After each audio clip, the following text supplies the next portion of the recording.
Hi everybody, it's Joanna Tompkins here, the Nails and Sales Coach. I hope everyone's having a lovely day. It's Tuesday today here.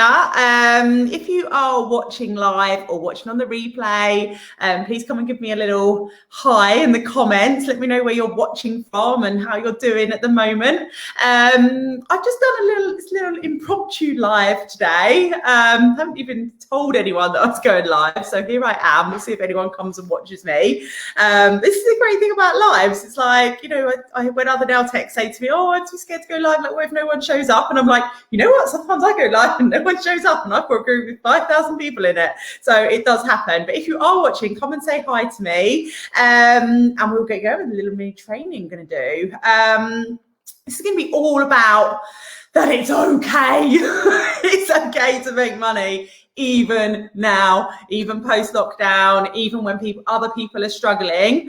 I just want to put it out there and make sure that, and I know there's lots of people that will be having little, we hold money stories in and we're like, I can't really advertise. I can't really, I shouldn't be putting myself out there. I shouldn't be advertising on my page. Who am I to advertise when there's so many other people struggling at the moment, and we hold ourselves back. And what I want to say, and coming from me, who's, I am selling at the moment. I am putting myself out there, like not right at this moment, but since post-lockdown, is that it is okay for you to make money even now, and that it's okay for you to put yourself out there, for you to advertise on your Facebook pages, for you to put yourself out there on Instagram, and that you don't hold yourself back from doing it, thinking, oh, but someone might read that who's struggling at the moment. Like, and it might not even be in the forefront of your mind that you're thinking this, but maybe a little bit deeper down. Like, I know sometimes we can have like money stories. Hi, Carla, how are you? If you're watching me, I can see quite a few of you watching me. Please come and say hi in the comments and let me know. So yes, you can be holding yourself back sometimes because you don't want to, if you've got friends that are struggling, for example, that are part of, maybe liked your Facebook page, or people that you don't know as well, or you just think like you've got this money story where you're kind of telling yourself, oh, well, it's we're in a recession and we're post lockdown and everyone else is struggling. Like, I can't be putting myself out there and I'm pushing for the sales and pushing to get clients when so many people are struggling. I don't want to upset anyone. But what I want to say is that it is totally fine for you to do this. It's totally fine for you to put yourself out there, even more than normal, because we need to put that extra effort in to get the clients at this time. And the only person that you're doing a disservice, well, not the only person, but the biggest person you're doing a disservice to is yourself, because you've got this far in your business. Like, now it's time to get some clients coming in and to keep them coming back. So you don't, and I just want to let you know that you don't need to hold back. Like, yeah, okay, there is 1 in a million people that's a horrible internet troll that might say something, but the chances of that actually happening to you is very, very, very slim. And also, if they're saying that to you, that's their problem. That's nothing on us. And we need to be able to control our emotions and know that, that isn't the end of the world. And if someone does say something because we've advertised our business, well, that's really on them, not on us. We are allowed to advertise our businesses. We are allowed to put ourselves out there. We're allowed to push for sales. We're allowed to ask people if they want what we're offering. And every other business, well, the good ones, every other business on the planet is doing that too. You have to advertise, you have to put yourself out there. The more you make yourself be aware, more people that are aware of you in your community, the more people that are going to book in with you, trust me.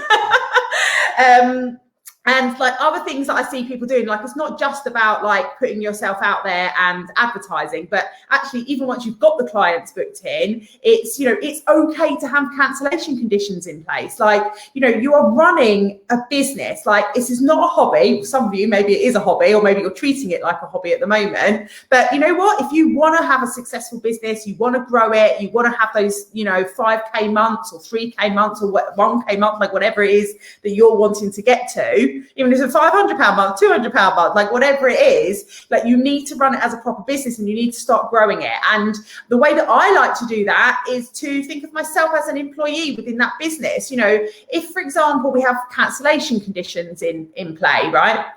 and a client cancels last minute, and they've cancelled before last minute as well, and you're just like, oh, you know what, I just can't be able to have the conversation with them, or, you know, I don't want to risk losing them. Like, think of it as a business. Think, right, okay, if I've been employed in my business, and set out your rules so you have them in front of you, so you could always go back to them rather than having to rethink what your rules are every time. Like, make sure you've got them in, you know, written out in order somewhere, so you can just keep referring back to them. And if someone cancels once, you know, have something in place. Okay, well, maybe we do give them a leeway one time, they do it again last minute. You need to hold them accountable. You need to ask for that cancellation money, and if they're not willing to pay it, then you know what, bye, unfortunately, because you know all they're going to do is the same people. I don't know if anyone else finds this, let me know if you find it. It's always the same people that do the last minute cancellations, the same people that always turn up late, the ones that don't value or change their appointment last minute. But it's okay for you to have these things in place, and actually you'll find that the more like rules and things that you've got in place, the more people are going to respect you in your business. They're not going to, you know, they don't think, oh, well, it's just, you know, Sally down the road doing some nails, like when her kids are at school. It doesn't matter if I cancel on her, because that's what people will think, you know, until you've got those things in place. And then people are more likely like, okay, no, she's running this as a proper business. They're going to respect you more. They're going to turn up, you know, and they're willing to pay for the services that you're offering. The other thing I want to talk about lastly that I see people doing is not charging for the extras that they have. Or, and I hear this from the girls in the Nail Business Success Club sometimes, and even in the Nails and Sales group here, people saying to me, oh, you know, I just don't feel, you know, I feel awful. Like, let me know if you have this as well. Like, I feel awful asking for the money at the end of the appointment, and that you don't charge for the extras that you've done because you feel like you don't want to ask for that extra money because you're like, oh, you know, it just seems really expensive now.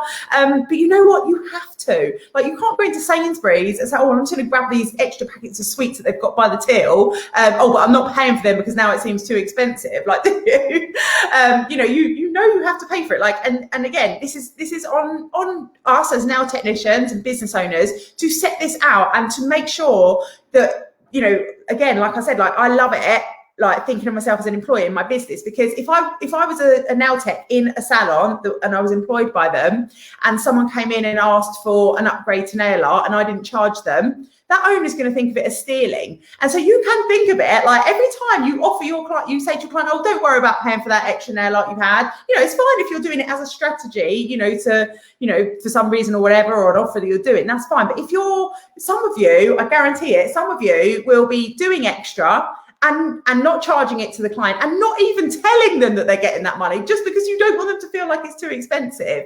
And you're stealing from yourself by doing that. You're stealing from your business. So if you start thinking of it like that, you know, and acting as if you were the employee in your business, you might find that you have that little bit more strength to ask for that money that is due to you, and you know, be charged for the services that you are actually doing. And please let me know whether you're watching live or like on replay in the comments, like if you've ever done that, if you've ever not taken full price for something and then not bothered to even tell the client that you're giving them for something for free, because I know it does happen, because I've heard lots of people saying it before.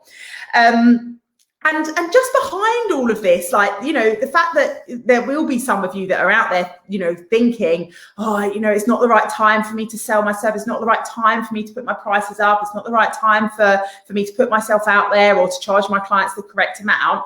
Like, just know that all of that, what you're saying and what you're putting out there, is all your internal money stories. And, you know, start asking yourself, you know what, is that belief that I have actually true? Like, you know, or am I just saying that because it's going to stop me from putting myself out there and doing the things that I really need to do? Carla said, yes, I've done it. Yeah. I think we all have. I definitely used to do it as well. Like, I have more, like, I don't know, I just done lots of work like around like my money stories and beliefs and that type of thing now. But I definitely used to do it as well. And I do definitely remember having those cringe moments as well, where like you come to the end of the appointment and you're like, that's £40, please. Or, you know, because at the end we were charging £40 for shellac. Lots of people would have IBX on top, and you'd be like, oh, that's £50. And I'd be like, oh God, this just seems so expensive. But you know what? They paid it. And, you know, it's a business at the end of the day. You have to be profitable and you have to make money. Otherwise, what is the point in doing it? So hopefully you all found that a little bit helpful. Please let me know, like, what if you do any of these things, because it is very common, I think. It's very common for us now, ex-beauticians, to hold ourselves back and not make the money we deserve. But go out there and grab it. Go get that money. And good luck with all of you getting your clients and things this week. Like, I know we're going into autumn this week, so hopefully you're getting up some lovely maybe winter warmer offers soon, or some autumnal, treatments and things, putting out there for your clients, get them excited about coming in to see you. Have an amazing afternoon. I've got my lovely birthday cards and things up.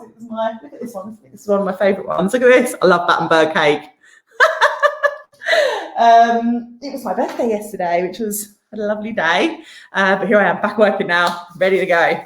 Have an amazing afternoon, everyone. See you soon.